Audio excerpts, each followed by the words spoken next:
Selamat malam dan selamat datang di Dewan Pemuda Indonesia di edisi hari Senin. Setelah tentunya di weekend kemarin penuh dengan laga-laga sengit dan menarik. Ada Derby Manchester yang berlangsung begitu intens dan juga tentunya final Piala AFCON yang syarat akan kontroversi, dan Senegal yang keluar sebagai pemenang pun juga dengan luar biasanya penampilan Burnley yang mampu untuk bisa menahan Liverpool, dan Arsenal juga tertahan di City Ground, dan tentunya ada Michael Carrick yang menjadi interim sementara pelatih yang benar-benar mempertunjukkan kebolehannya kala bertemu dengan Pep dan Manchester City. Dan sudah hadir di studio bersama gue yang benar-benar mengatakan bahwa Carrick ini jawabannya untuk Manchester United di saat ini, yaitu ada Harpa yang paling ujung nih. Harpa yang sudah setuju dengan Michael Carrick hadir di MU.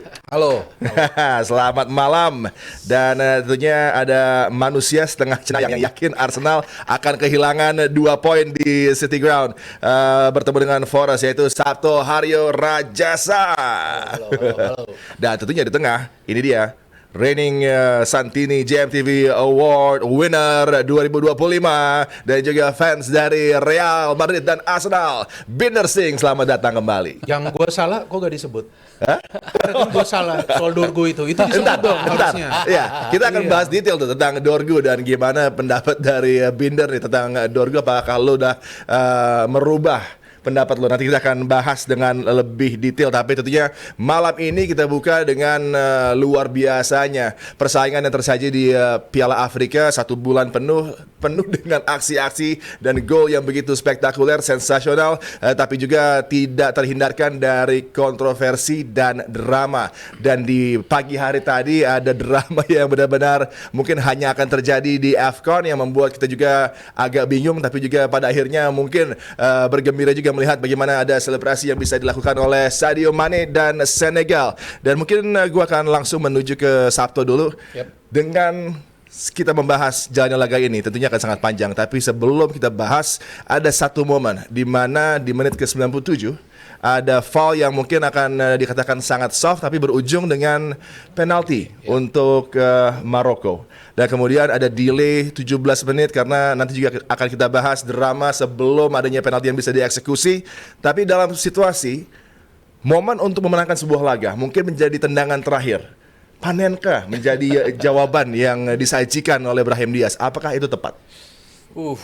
Mungkin dia pengen tercatat sebagai orang yang membuat sejarah pastinya buat Maroko, karena kita tahu kan dia termasuk jatuhnya outsider ya buat Maroko, karena memang berdarah Spanyol tapi akhirnya dia memilih untuk membela Maroko gitu.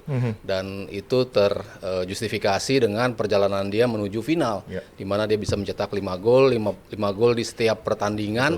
Artinya dia mencatatkan sebuah rekor tersendiri ya bagi seorang pemain yang bisa mencetak 5 gol berturut-turut dalam 5 pertandingan berturut-turut. Tapi sayangnya begitu di final, satu tendangan yang harusnya simple, dan dia udah berapa kali melakukan tembakan penalti yang cukup baik juga sebetulnya gitu ya. Tapi kemarin dia memilih untuk melakukan sebuah tendangan Panenka gitu. Ya nggak salah juga sih kalau memang lo yakin betul dengan tendangan lo, tapi dia kayak pas mau nendang juga kayaknya mikir juga gitu, apa ya gue harus diapain. Ada delay juga tadi kan Adi sebut ada 17 menit yang diwarnai oleh drama-drama. Senegal sempat keluar juga mengarah ke ruang ganti juga. Sadio Mane memanggil pemain Senegal untuk balik lagi ke dalam lapangan, dan akhirnya tuh berujung dengan tendangan penalti yang very very soft ya. Panenka juga kayaknya nggak nyampe sampai ke tiang atas juga gitu. Panenkanya pelan banget ke tengah, dan akhirnya diambil oleh Mendy dengan begitu mudah. Jadi ya in a way mungkin gue memahami ketika dia memilih tendangan itu, karena kan beberapa aktor-aktor hebat juga termasuk Zidane juga ya, waktu melawan Buffon dia berani melakukan Panenka. Tapi apa dia sudah selevel Zidane untuk berani melakukan itu? Ya keputusan yang akhirnya mungkin disesali oleh dia juga ya, ketika dia gagal untuk memberikan gelar bagi Maroko ya, untuk memenangi AFCON dalam 50 tahun terakhir. Ya, Binder, dengan keputusan dari referee Ndala yang banyak mengundang kontroversi, bahkan sebelum adanya proses pelanggaran dari Malik Diouf kepada Brahim Diaz dengan adanya sentuhan tipis mungkin di bagian leher ya. Sebelum itu ada gol dari Oke. Ismail Assar yang Ya. juga dianulir juga dengan keadaan yang sangat soft juga, Oke.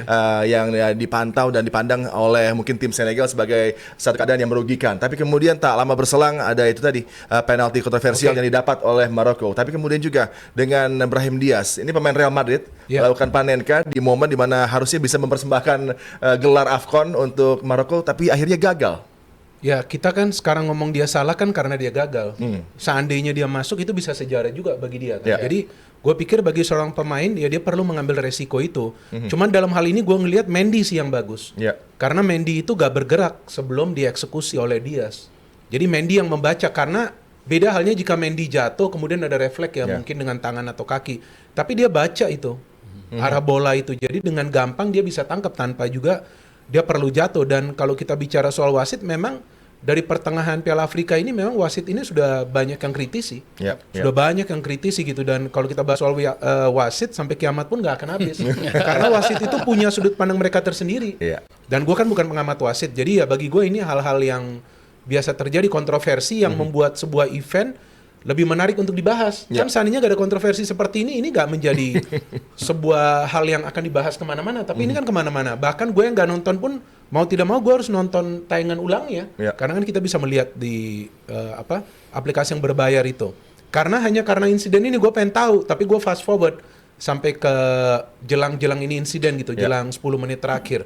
Jadi memang ini hal-hal kontroversi yang biasa terjadi di pertandingan Piala Dunia. Bahkan kalau kita ingat 2002 pada saat itu Italia lawan Korea juga sama kan, ada Ya. hal-hal yang kita anggap mungkin wasit itu salah, tapi kan pada akhirnya wasit itu gue gak dengar apakah dihukum FIFA atau enggak atau disuspend atau apa, gue sih gak ada dengar gitu.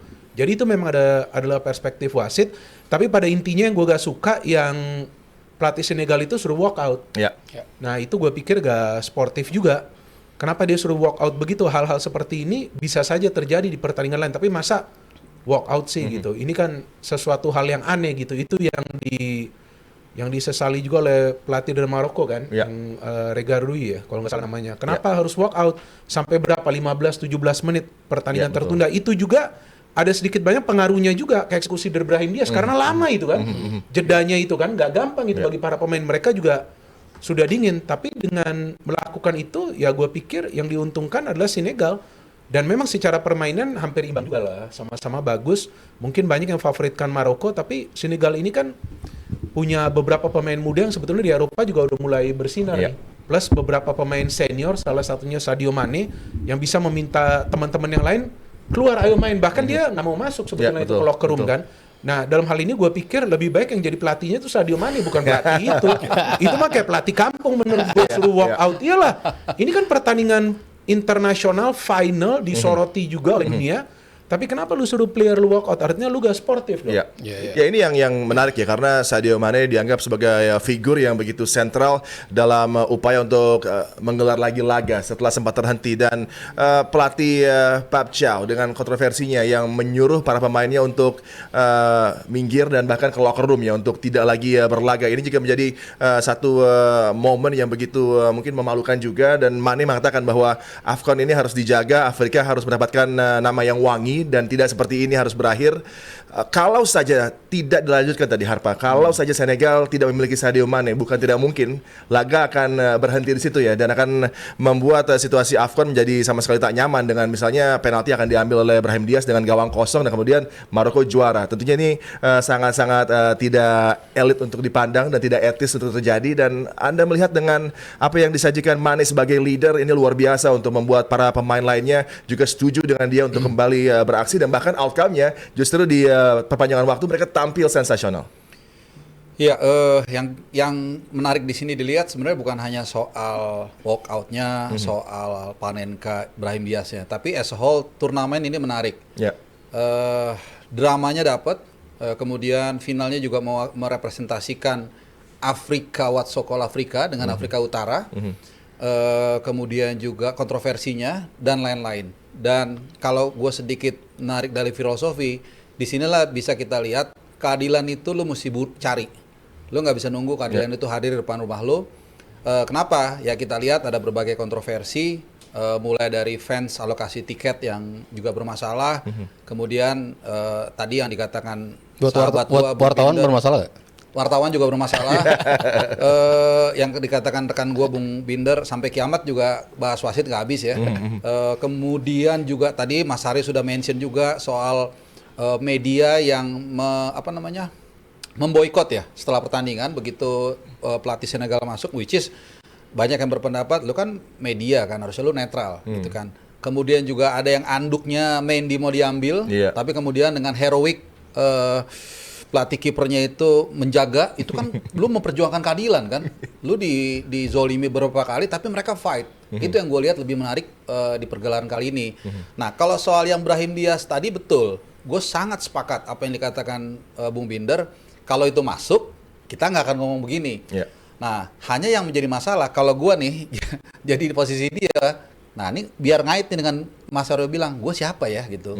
Yakin Zidane pun yang waktu 2006 tendangannya juga nggak kayak gini kan, masih agak ke ujung atas walaupun pelan. Ini kan pelan banget kan. Jadi kalau kita kiper, kita jatuhin badan, biasanya kita sisain kaki kita tuh, jaga-jaga kalau Panenkanya rendah dan itu rendah banget. Dan menurut gua ya, kalau gua ngambilin posisi itu, kalau lu nggak pakai Panenka, sebenarnya lu berjudi sesuatu yang antara lu bahasanya kit lagi apa event atau balik modal gitu ya, atau lu jadi pahlawan cukup sebenarnya. Tapi yang Mas Aryo bilang benar, dia tuh pengen jadi masterpiece-nya.